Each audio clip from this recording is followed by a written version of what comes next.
والله waxaan ku suganahay qoal baraf waxa la yiraahdaa Daawud Cabdi Maxamuud hooyaday ayaa maanta isku dishay meeshan oo soo cabtay waa gartay hooyo sababta ay sunta u cabtay Daawud maxay tahay sababta sunta u cabtay waxa aniga markii hooyo fiyo aan ka dhaqaaqay marka magaaladan aaday isla markaa magaalada tagana hooyada isbitaalka laakiin sababtu waxay tahay la tareeyo iyo Djibouti xurgufa ka dhaxaysay oo Djibouti dhawaa laga haystay sida aad wada ogtihiin sidaas aawadeed maadaama uu madaxweynaha jamhuuriyadda Soomaaliya uu booqday la tareeyo markii uu ku dhawaaqay in la qabateen laga qaado la tareeyo ayay hooyada aad iyo aad uga xumaatay ayagoo leh Djibouti oo walaalaheena oo shalay noo hiiliyay ugu abaal dhacayna oo aan la safarayna saas awgeed bay soo wactay waa gartay waqtiga ay sunta cabaysay yaa la joogay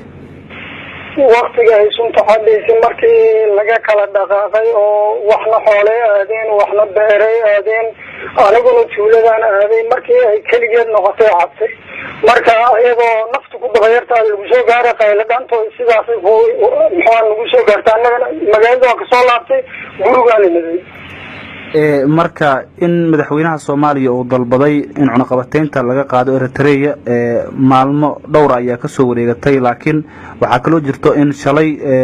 dawladda Djibouti ay war-saxaafada ay soo saartay ku sheegtay in shacabka iyo dhamaanba dawladdu ay aad uga xun yihiin hadalkii madaxweynaha Soomaaliya marka Daawud hadii aan si kala qaadno ma shacabka iyo dawladda Djibouti ay hooyo la gadooday mise hadalkii horay ee madaxweynaha Soomaaliya ayay ka gadooday sideedaba Djibouti yaa la xumeeyay la xaloodan ay islaan umar geeyay ma ahan nin loo hiiliyo in sida loogu abaal sheeg maxay hayto islaan mageel madaxiisa ray hadii lagu abaal gudo xitaa waxay tiri hadii magaca Soomaaliyeed aan iska bedeli lahaa oo dawlad kale maanta aan noqon lahaa xitaa xaaladaha Soomaalida ba sheegan ma ayadoo ay xaladan lahayd maanta shacabkii Djibouti gadooday markay maqashay qiirinta qaaday sunta ugu wactay saan malaynayo marka hadalkan oo ku saabsan in Djibouti iyo shacabka iyo dawladdu ay ka gadoodeen hadalkii madaxweynaha iyo codsigii madaxweynaha ee ahaa in Eritrea cunaqabateynta laga qaado dhamaantood hooyo goormay maqashay hooyo xalay BBC-da ka dhageysatay marka xaloodan waxay islaan Umar Gelle iyo Djibouti ku arkaagaysay maantana dadad baa dhacay marka anagu inaan Djibouti la safarno meeshay ka ahayd madaxweynuhu codkeena oo xambaarsan uu la saftay la tareeyo sida aan hadalka ka dadalsan karno ay la tahayba marka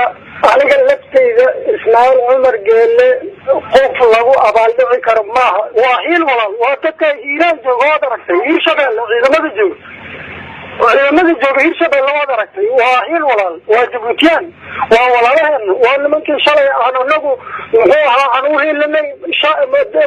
maantana ayagu noo hiiliyay marka in Djibouti lagu abaal dhaco ayay hooyo aad iyo aad digeed u kacay saasaaweed arrintan u samaysay waa gartay hooyo imise caruur ay ka tagtay waxay ka tagtay 6 caruur adigu ma u weyn tahay mise waad u yar tahay ma aniga afar ay gooyin afar caruurta hooyo ay ka tagtay ma da'yara mise waa ma da'yar maaha hay ma da'yar maaha hooyo waxay kamid ahayd ururkii haweenka siyaad barre oo albarsan kamid ahaan jirtay marka anagu da'yar mana waxaa noo yar 25 jir waa garta hooyo magaceeda maxaa la yiraahdaa Daawudo hooyo waxaa la yiraahdaa Xaliimo Xaliim harta markii uu tagay farmaajo shalay markii aan dooraneynay